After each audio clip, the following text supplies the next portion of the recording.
Isa lang ang pangarap ni Luna, ang makatagpo ng lalaking kanyang pakakasalan nang sa ganoon sila ay maihahon sa kahirapan ng kanyang buong pamilya. Laki sa hirap si Luna at sawang-sawa na siya sa ganoong pamumuhay at naiirita na siya sa pagkaing nakahain sa kanilang hapagkainan. Tigi-isang sandok ng kanin at hati-hati pa nga sila sa isang kakapiranggot na tuyo. Kung di lang sana nag-anak ng marami ang kanyang magulang, di sila maghihirap ng ganoon. Wala nang ang trabaho ang mga ito, anak pa ng anak. Napabuntong hininga na lamang si Luna habang nakatingin sa kanyang mga kapatid na nag-aagawan ng tuyong ulam nila ng tanghaliang yun. Wala namang natira sa kanya. Kaya alam niya magtsatsaga na naman siya sa asin at saka suka. Minsan, hindi maiwasan ni Luna ang bulyawan ang kanyang mga kapatid. Palaging mainit ang kanyang ulo at naiinggit siya sa mga kaidaran niya na hindi naman mahihirap sa buhay. Naiisip niya kung bakit niya nararanasan ang lahat ng iyon. Siya ang panganay. At 10 silang magkakapatid. Nabubuhay lamang sila sa pamamasura niya at ng kanyang 3 pang mga kapatid. Habang ang kanilang mga magulang, bagamat pareho pang malalakas, wala nang ibang ginawa kung hindi ang manatili sa bahay at gumawa ng bata. Pareho yatang mahilig ang kanilang mga magulang. Kaya siguro ganoon. Gusto man sanang ilabas lahat ni Luna ang lahat ng kanyang saloobin. Ngunit pinipili niyang manahimik. Ayaw niya ngang marinig na naman ang bunganga ng kanyang ina. Pinili na lamang ni Luna na pumasok sa silid kung saan 10 silang magkakapatid na nagsiksiksikan. Naguguluhan na talaga siya sa ingay ng mga kapatid na animoy patay gutom na nag-aagawan ng kanin. 18 anyos pa lamang si Luna. Grade 6 lang ang kanyang natapos. Dahil hindi kaya ng kanyang mga magulang na siya'y pag-aralin. Wala siyang ibang nakikita sa araw-araw kung hindi ang basurang buhay na meron sila. Basura rin ang palagi niyang kinakalkal. Talagang nagsasawa na siya sa amoy ng mga bulok na basura. Sa 10 niyang mga kapatid, 6 ang babae at 3 ang lalaki. Puro lalaki ang 3 sumunod sa kanya na may edad na 17, 16 at 15 anyos na siyang katuwang niya sa pamamasura. Minsan talaga, pinangarap din ni Luna na makaahon sa hirap. Kaya naman, inaral niyang mag-ayos ng kanyang sarili at naging malinis siya sa kanyang katawan. Batid niyang marami rin ang papatol sa kanya. Lalo at maganda rin naman siya. Sa kabila ng kanyang pamamasura, makinis ang kanyang balat. Yun lang ang tangi niyang maipagmamalaki. Pagkatapos nga niyang kumain, naligo siya at aalis siya. Magbabaka sakali siyang baka may mahanap siyang lalaki na handang tumanggap sa kanya nang sa ganoon makaalis na siya sa buhay na meron siya. Sa park na siya tumambay ng araw na yun at alam niyang maraming pumupunta roon. Yun na ang nakagawian ni Luna.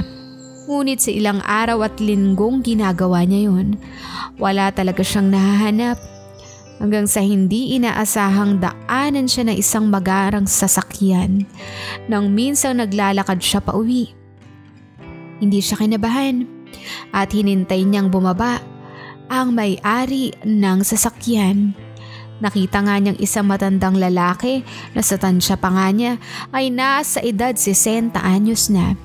Mataba ito at sa unang tingin pa lamang niya rito, masasabi niya nang may iba itong balak sa kanya. Ngumiti ito sa kanya at saka tuluyan na ngang lumapit. Hinantay naman niya itong magsalita. Sinabi nito kung okay lang daw ba na ihahatid siya nito.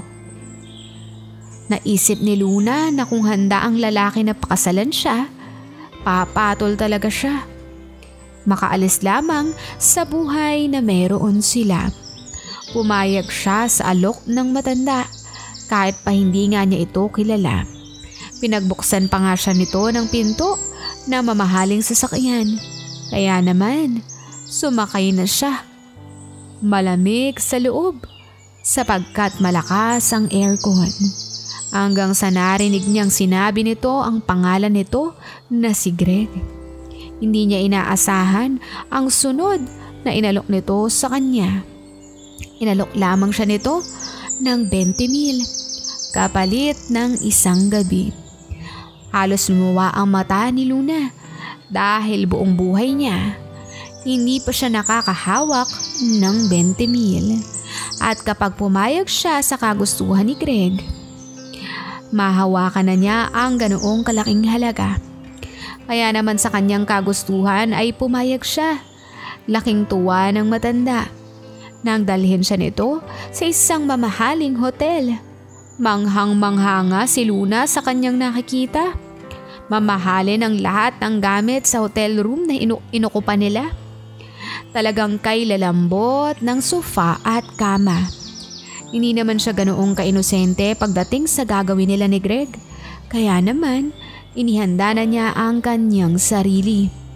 Pumasok muna si Greg sa loob ng bathroom at iniwan siyang nakaupo sa dulo ng isang malambot na kama. Nakikita na niya ang perang kanyang mahahawakan mamaya lamang. Kaya naman, matyaga siyang naghintay. Hanggang sa lumabas na ng banyo si Greg na nakatapis lamang ng tuwalya. Sinabihan siya nitong maghugas sa loob ng bathroom na kanya namang sinunod. Nang masiguro niya ngang malinis na ang kanyang katawan, saka siya lumabas. Napangiti si Greg sa kanya at sinenyasa na siyang lumapit. Bahagya siyang kinabahan, ngunit iniisip niya ang perang kanyang makukuha. Tiwala naman siya na tutupad ang matanda sa kanilang usapan.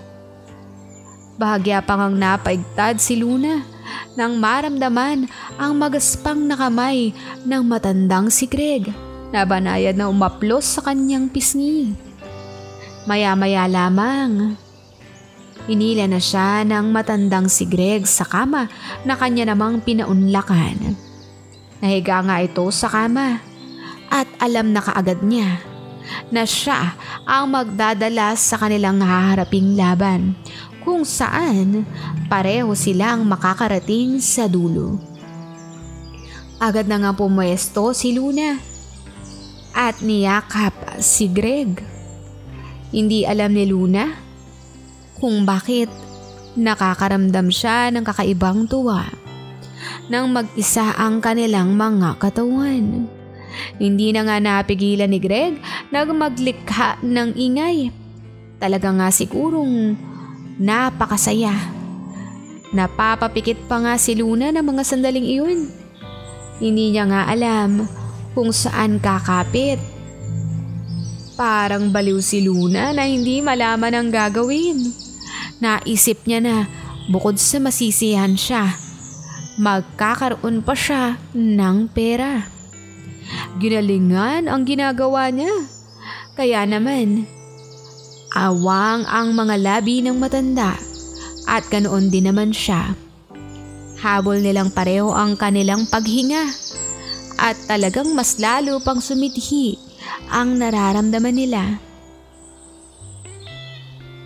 Naalala tuloy niya ang una niyang naranasan noon sa ilalim ng tulay kasama ang basurero rin na kanyang naging nobyo. Grabe rin ang kanilang ginawa nun, lalo na at magkaedad lamang sila. Gigil na gigil ang nobyo niya noon kahit pa 2 araw siyang walang liko ng mga panahong yun. Hindi man lang nagdalawang isip ang kanyang nobyo nasisirin ang malalim na balon. Pareho nga silang nasiyahan ng araw na yun, kahit pa puno ng basura ang paligid. Para kay Luna ay isa iyong magandang karanasan. Kung hindi na nga lang namatay sa sakit ang kanyang nobyo, sana sila pa rin hanggang ngayon. Dahil kasi sa hindi malinis na kapaligiran, namatay ito 2 linggo pagkatapos ng may nangyari sa kanila. Biglaan lamang pagkawala nito, kaya naman nasaktan si Luna. Sa katunayan pa nga, palagi niya namimiss ang kanilang ginagawa noon na kailanman hindi na nila magagawa pa. Ngunit ngayon ay kanyang ginagawa kasama ang isang matandang lalaking si Greg. Hindi bale na at magkakapera naman siya. Ilang minuto pa, hindi na napigilan ni Luna na mapahihaw nang maramdaman na malapit na siyang makarating sa rurok ng tagumpay. Pasidhi ng pasidhi ang kanyang nararamdaman at kulang na lamang mawalan siya ng kamalayan. Napapagod na nga siya, ngunit hindi niya yun ininda at nagpatuloy lamang. Kailangan niyang makarating sa dulo sa lalong madaling panahon.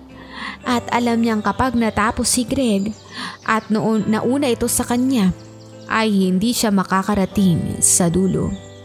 Hindi naman nga siya nabigo at ilang saglit pa, sabay nga nilang narating ang dulo. Nakagat pa nga niya ang kanyang pang-ibabang labi. Pareho silang hiningal at pawisan. Samantalang wala namang ibang ginawa ang matanda kung hindi ang mahiga lamang. Sinabi naman ng matanda sa kanya na talaga namang nabigay nito ang gusto nito. Kaya naman, laking tuwa ni Luna nang magbilang ng pera mula sa pitaka ang matandang si Greg. Saktong 20,000 nga ang binigay nito sa kanya at hindi lang iyon. Bago pa nga siya umalis, sinabi ng matanda sa kanya na nais daw nitong maulit muli ang ginawa nila. Sa madaling salita, gagawin daw siya nitong sugar baby. Napangiti na lamang si Luna. Bukod nga sa nasiyahan, naabot niya rin ang kanyang pinananabikan. Masaya nga siyang umalis at dumaan muna sa pamilihan. Maraming pagkain ang kanyang binili. Alam niyang matutuwa ang kanyang mga kapatid at hindi na mag-aagawan sa pagkain ng mga ito. Kinabukasan na lamang siya bibili ng 1 sakong bigas at masyado nang ang gabi.